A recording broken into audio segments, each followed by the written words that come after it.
안녕하세요, 뉴스반장입니다. 너무나도 뻔한 결과였습니다. 결과가 예정된 회담이었지만 혹시나 하는 마음에 지켜봤는데요. 예측했던 대로 혹시나가 역시나였습니다. 아무런 권한도 없는 집권여당의 당대표와의 회담은 아무런 결과를 도출해내지 못했는데요. 예상했던 대로 그냥 보여주기 쇼, 그 이상도 이하도 아니었습니다. 1일 국힘당 한동훈 대표와 더불어민주당 이재명 대표가 국회에서 첫 회동을 가졌는데요.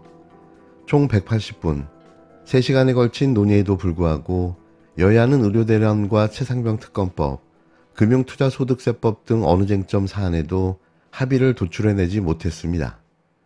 다시 말하지만 바지 당대표의 비애인 거죠.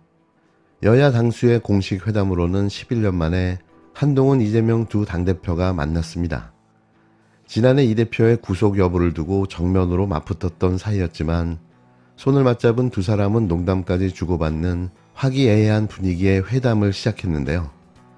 하지만 결과는 빈손이었습니다.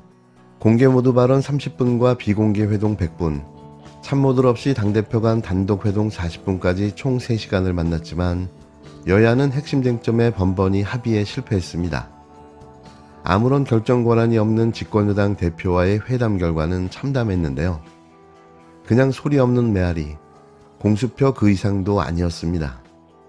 의료개혁도 결국 민생을 위한 것이라는 점을 말씀드리고 싶습니다. 다만 당장의 의료 공백에 대한 국민의 불안감을 해소하는 일도 우리 정치의 중요한 임무입니다. 당대표로서 의료개혁의 본질과 동력을 그대로 유지하면서도 당장의 국민들의 염려와 불안감을 해소하기 위해서 더욱 노력하겠다는 약속을 드립니다. 의료대란을 공식 의제에서 빼자고 아마 얘기가 된 것 같습니다. 참 안타깝다는 생각을 합니다. 한동훈 대표께서도 정부와의 갈등을 감수하면서까지 일정한 대안을 내시기도 하는 것처럼 이 의료대란 문제는 국민의 생명에 관한 문제입니다. 이거는 손바닥으로 가리고 또 안 보려고 한다고 해서 없어지는 게 아닙니다. 실제 국민들의 삶을 심각하게 위협하고 있는 사례입니다. 한동훈 대표께서 말씀하신 것처럼 저는 의료계획의 기본적 방향, 그러니까 의사 정원을 좀 늘려야 된다, 필수 공공의료, 지역의료 강화해야 된다라는 점에 기본적으로 동의합니다. 그러나 이 정책을 추진하는 과정에서도 이해관계가 부딪히는 집단들끼리 충분한 대화, 그리고 그 대화를 통한 양해, 타협이 반드시 필요합니다. 일방적으로 힘으로 밀어붙여서 상대방의 굴복을 강요하게 되면 성공하더라도 후유증 피해가 너무 큽니다. 사회적 비용이 너무 크다라는 말씀을 드리고, 정책 수행이 지금처럼 거칠고 급하고 과해서는 결국 예상된 이런 부작용이 나타날 수밖에 없다는 것입니다. 그 부작용이 정말 세계 최고를 자랑하는 의료체계의 붕괴 위기를 불러왔고, 응급실 뺑뺑이로 안 죽어도 될 사람이 죽는 사고가 이미 작년 한 해 총 발생량을 이미 초과하고 있습니다. 얼마나 불안하겠습니까? 사실 저도 불안합니다. 갑자기 밤에 저나 가족들이 아프면 어디로 가지? 라는 생각을 하게 됩니다. 다치지 말자, 병들지 말자, 살아남자, 이런 얘기들을 우리 국민들이 농담처럼 자조적으로 하고 있는 이 현실을 반드시 정확하게 파악하고 가능한 실효적 대안을 마련해내야 합니다. 한동훈 대표님과 이 문제에 대해서도 충분한 대화가 이루어지길 기대하고, 또 실효적 대책은 대화로 만들어낼지라도 일단 정확한 현상 파악, 문제의 인식, 토론, 대화, 공감대 형성을 위한 의료대란 대책이, 이걸 국회 내에서 여야 모두가 함께 좀 만들어서 해법을 좀 강구해보자는 말씀을 제가 드리고 싶습니다. 가장 관심을 모았던 의료대란 대책에 대해 양당은 구체적 내용 없이 노력하자는 데만 그쳤는데요. 한동훈 대표의 2026학년도 증언 유예안 등은 윤석열 대통령의 눈치를 보느라 아예 등장하지 않았습니다. 한 대표가 전당대회 공약으로 내걸고 이재명 대표가 최근 여당의 모든 조건을 수용하겠다고 화답했던 최상병 특검법도 발표문에는 한 글자도 들어가지 못했는데요. 그저 한숨만 나올 뿐인 거죠. 금융투자 소득세 시행 여부 역시 주식시장 활성화 방안과 함께 종합적으로 검토하기로 했다는 언급뿐이었는데요. 양당은 회담 결과에 대한 공동 발표문에서 여야 민생 공동 공약을 추진하기 위한 협의기구를 운영하기로 합의했을 뿐 소상공인 지원 방안, 저출생 대책, 딥페이크 성범죄 대응책 등 핵심 의제에서 모두 검토 또는 협의해 나가기로 하는 등 원론적이거나 여야가 이미 공감대를 이뤘던 내용을 재확인하는 수준에 그쳤습니다. 한마디로 정리하면 하나마나한 당대표 회담, 한동훈 대표의 완패였습니다. 여야 대표는 모두 발언부터 서로를 겨냥한 날선 발언을 쏟아냈는데요. 한동훈 대표는 이재명 대표의 사법 리스크를 언급하며 판결 결과에 불복해서는 안 된다고 강조했고, 이 대표는 의료체계의 붕괴 및 친일 등 윤 정부를 공개 비판하면서 한 대표에겐 약속했던 최상병 특검법 결단을 압박했습니다. 어렵게 성사된 여야 대표회담, 미소와 악수로 시작했는데요. 이재명 대표가 옆에선 한동훈 대표의 팔을 당겨 한 발짝 가까이 오게 하는 모습도 포착됐습니다. 하지만 두 대표는 모두 발언부터 팽팽한 신경전을 벌였는데요. 먼저 발언에 나선 한동훈 대표는 이재명 대표의 이른바 사법 리스크를 직격했습니다. 정쟁 정치를 중단하자면서 야당의 검사 탄핵은 사실상 이 대표 판결에 불복하려는 사전 단계라고 공세를 펼쳤는데요. 정치개혁합시다. 불확실성의 영역인 정치에서 확실하다고 말할 수 있는 것은 많지 않죠. 그런데 이건 확실합니다. 국민은 정치개혁을 원하고 계십니다. 특히 국회의원 특권 내려놓기 정치개혁에 대해서는 진영을 불문하고 원하고 계시다고 생각합니다. 이 대표님께서는 과거 국회의원에 대한 국민 소환제를 도입해야 한다는 대선 공약까지 내놓으실 정도로 특권 내려놓기에 과감하셨던 입장이셨습니다.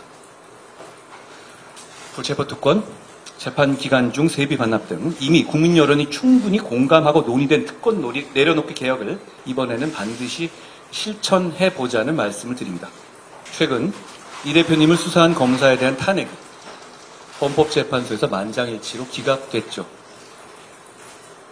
이 대표님과 민주당에 대한 수사나 기소에 관여한 검사들을 상대로 시리즈처럼 해온 민주당의 탄핵은 곧 예정된 판결 결과에 불복하기 위한 빌드업으로 보는 분들이 많이 계십니다. 이건 재판받는 한 개인에 대한 문제가 아닙니다.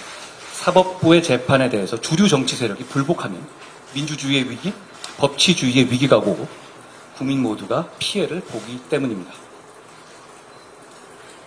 곧 나올 재판 결과들에 대해서 국민의힘은 설령 그 결과가 마음에 들지 않더라도 선을 넘는 발언이나 공격을 자제하겠습니다. 그러니 민주당도 재판 불복 같은 것은 생각하지 않으실 것이라고 저는 기대합니다. 무죄를 확신하고 계시는 듯하니 더욱 그렇습니다. 정치개혁에도 많은 말씀을 해주셨지만 저는 국회의원의 특권 얘기도 중요하지만 상응하는 대통령의 소추권에 대해서도 같은 차원에서 접근해야 된다고 생각합니다. 이게 행정 독재 국가로 흘러갈 위험성이 매우 높습니다. 법 앞에 평등을 말씀하시던데 제가 보기에는 법 앞에 형식적으로 평등할지는 몰라도 검찰 앞에서는 매우 불평등합니다. 사람 따라 법의 적용이 완전히 달라지고 있습니다. 이런 측면에서 정치개혁은 심각하게 함께 논의하되 형평성 있게 심도 있게 논의하는 것이 꼭 필요하겠다 이 말씀을 드립니다. 비공개 회담에서도 한 대표는 판결에 승복해야 한다고 강조했고, 이 대표는 공격하는 취지냐고 반문한 것으로 전해졌습니다. 뒤이어 발언에 나선 이 대표는 한동훈 대표가 내건 조건을 모두 수용할 테니 최상병 특검법을 약속한 대로 추진하라고 거듭 압박했는데요. 전 국민의 관심사이고 아주 오래 끌어온 가장 큰 현안이죠. 해병대원 특검법. 우리 한동훈 대표께서도 전 국민을 상대로 공언하셨습니다. 저는 그게 진심이라고 생각합니다. 그 진심이 지금도 바뀌지 않았을 것으로 확신합니다. 제3자 추천 특검으로 하자라고 말씀하셨습니다. 저희가 적극적으로 검토하겠다고 말씀드렸습니다. 또 조건을 하나 더 붙이셨는데 증거 조작 이것도 특검하자. 하시죠. 괜찮습니다. 저희가 수용하겠습니다. 이제 결단하셔야 됩니다. 입장이 난처한 거 이해합니다. 그러나 공당이란 또 국민을 대표하는 정치인이란 자신이나 개인 또는 주변의 특별한 문제 때문에 국민적 대의를 벗어날 수는 없는 것 너무 잘 아실 겁니다.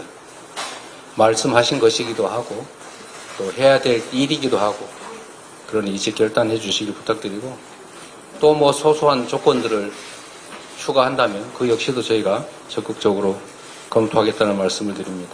입장이 난처한 것도 이해한다. 정치인이 국민적 대의에서 벗어나서는 안 된다며 여당 내부의 이견을 꼬집었는데요.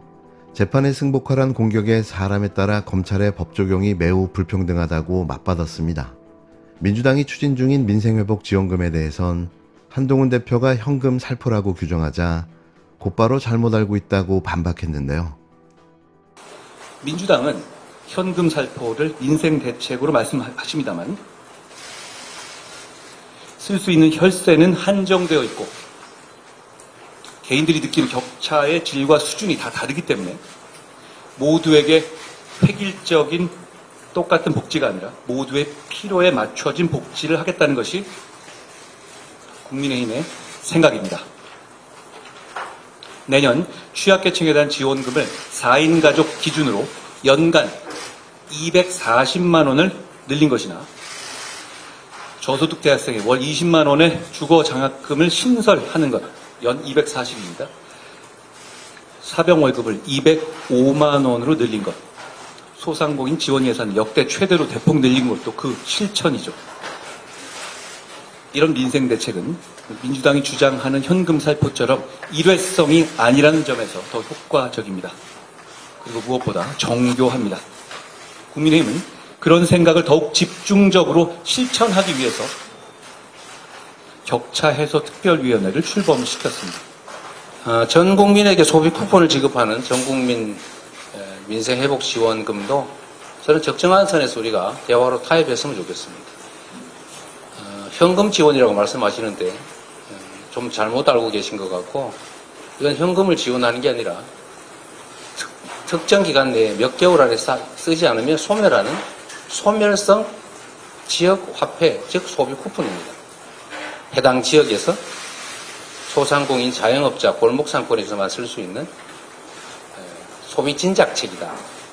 소득 지원 효과와 소비 진작, 그리고 자영업자 살리기, 골목 상권 살리기, 지방 살리기, 그리고 경제 활성화를 통해서 세수 증대에도 도움이 되는 가장 효율적 정책이라는 말씀을 드리고 아마 이해하실 것으로 생각됩니다. 자꾸 균등 지원 말씀을 하셔서 저는 이게 복지 정책이 아니고 경제 정책, 재정 정책이기 때문에 세금을 더 많이 내는 사람을 역차별할 필요가 없다. 오히려 더 지원하지 못할 망정 가치는 지원해줘야 되는 거 아니냐, 반사적 이익을 같이 누리게 해야 되는 거 아니냐라고 생각하는데 굳이 차등 지원, 선별 지원 하겠다면 그것도 저희가 받아들일 용의가 있으니까 적정한 선에서 협의해서 좀 지원하도록 했으면 좋겠다는 말씀드립니다. 여야 대표 회담을 정례화하자는 제안도 있었지만 두 대표는 다음 일정조차 잡지 못한 채 헤어졌습니다. 조국혁신당은 회담이 맹탕으로 끝났다고 비판했고 개혁신당도 소문난 잔치였는데 국민을 만족시키지 못했다고 평가절하했는데요.